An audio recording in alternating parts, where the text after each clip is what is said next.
Cad Bane, ce mercenaire de sinistre réputation, chasseur de primes, terroriste, kidnappeur de Padawan, et accessoirement une Black Series exclusive qui est sublime et que je vous invite à découvrir tout de suite. Cette version exclusive aurait dû être vendue au dernier San Diego Comic Con qui a été annulé pour les raisons que vous connaissez. En France, il aurait dû être distribué au Comic Con Paris, mais en tout cas, ce sont les magasins Micromania Zing qui, comme c'est le cas maintenant depuis quelques temps, distribuent cet exclu, et c'est via ce biais que j'ai pu l'avoir au prix de 39,99 €. Ce coffret est toujours très classieux, c'est assez sobre mais vraiment réussi. Disons qu'il met bien en valeur la figurine, ou plutôt là les figurines. Cette box reprend la charte graphique des nouveaux blisters, donc à savoir qu'il y a un beau visuel désormais sur la tranche.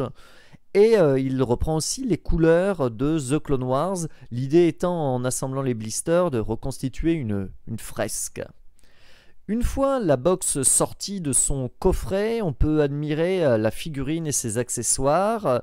Cad Bane, alors pour info, il est aussi sorti en blister classique. D'ailleurs, certains carrefours et magasins Cora les ont. La particularité de cette version exclusive et de fournir la mini-figurine du droïde Todo 360. Après, c'est les mêmes accessoires et c'est la même figurine en version classique. Au dos du blister, on retrouve là encore le magnifique dessin qu'il y a sur la tranche qui met en valeur les deux persos. Et on a aussi un petit texte sur le chasseur de primes de la planète Duro et son petit acolyte robotique. Bon, allez, sans plus attendre, regardons cette figurine de plus près. Et le moins que l'on puisse dire, c'est qu'il a vraiment fière allure avec son chapeau, son long manteau, ses holsters. C'est clairement un cow-boy. D'ailleurs, on va mettre une petite musique d'ambiance western. Non, j'ai dit western. Voilà, ça c'est mieux.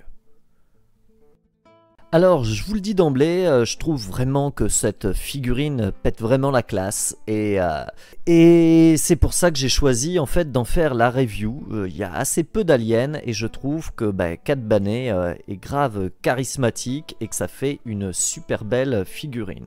Alors regardez déjà avec son chapeau, j'avais vu des visuels qui me faisaient un peu peur du rendu, mais finalement c'est plutôt bien joué.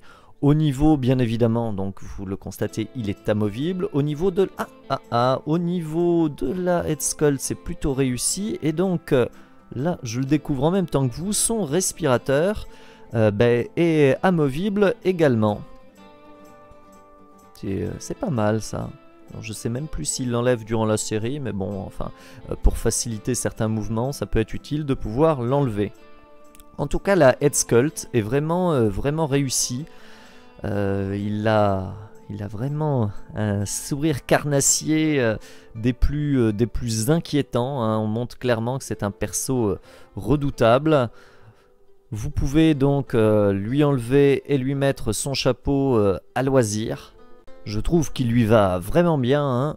Bon, je lui renlève pour tester justement les articulations et que vous appréciez mieux son visage. Alors ce qu'il y a de vraiment intelligent sur la figurine, c'est que vous avez deux articulations au niveau de la tête.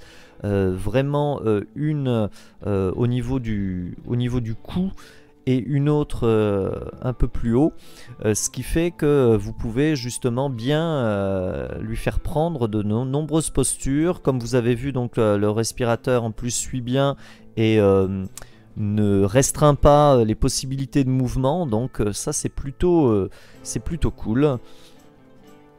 Au niveau du costume, il est vraiment très réussi avec un joli travail de peinture. Là, je vous laisse admirer de plus près les gantelets qu'il porte et qui lui permettent de contrôler son arsenal. Les articulations au niveau des mains sont plutôt là encore bien fichues. Vous avez des tuyaux là, qui relient effectivement sa combinaison au gantelet. C'est plutôt, là encore, c'est plutôt des articulations souples. Il a une grande amplitude de mouvement. C'est toujours bien pratique quand on veut mettre en scène la figurine. Alors vous remarquez au niveau des petits accessoires, il y a aussi cette petite sacoche que l'on peut enlever. Maintenant, je vais vous laisser admirer le veston de la figurine qui bénéficie d'un pen job assez incroyable. Notez au passage l'articulation classique au niveau du buste qui pivote et va en avant-arrière.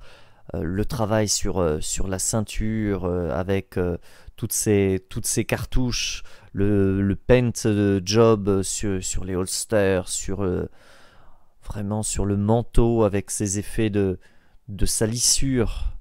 Bon là, le petit classique maison avec l'arme qui se range dans le holster, la cartouchière, les petites sangles, les boutons métalliques, les détails également sur le gant avec, comme j'en ai parlé tout à l'heure, ces petits tuyaux d'alimentation des gants. Vraiment un joli travail de peinture assez par endroits minimaliste mais bien fait, juste ce qu'il faut où il faut. Son costume reste somme toute assez simple, mais effectivement les nuances apportées par le pen job sont vraiment réussies et confèrent à la figurine une dose de réalisme qu'il n'y a pas toujours, vraiment avec cette patine, cette salissure, ces poussières. On a vraiment un cow-boy de toute sa superbe. Le travail est aussi très soigné au niveau du pantalon. Alors on retrouve donc les petites fusées, aussi tout un tas d'articulations. Vraiment un joli boulot de peinture là aussi sur les bottes.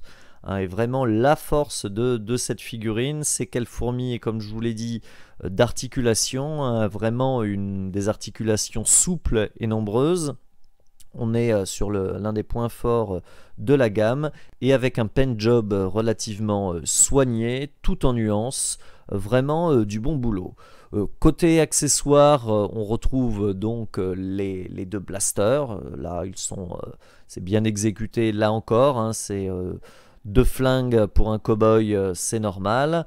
Et notre Clint Eastwood est accompagné, et c'est le bonus de cette figurine,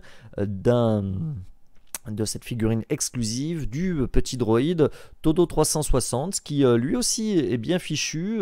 Pour la petite figurine que c'est, il y a quand même des petites articulations en billes qui laissent pas mal d'amplitude de mouvement à la tête, aux bras et aux jambes. Vraiment une jolie petite figurine et un beau plus pour cette édition spéciale. Et pour finir, comme à chaque fois, quelques photos de cette sublime figurine qui fut un véritable coup de cœur pour moi et que je ne saurais trop vous recommander. Surtout si vous avez la chance de la trouver à 20 € dans un Carrefour, un Cora ou je crois peut-être même un King Jouet.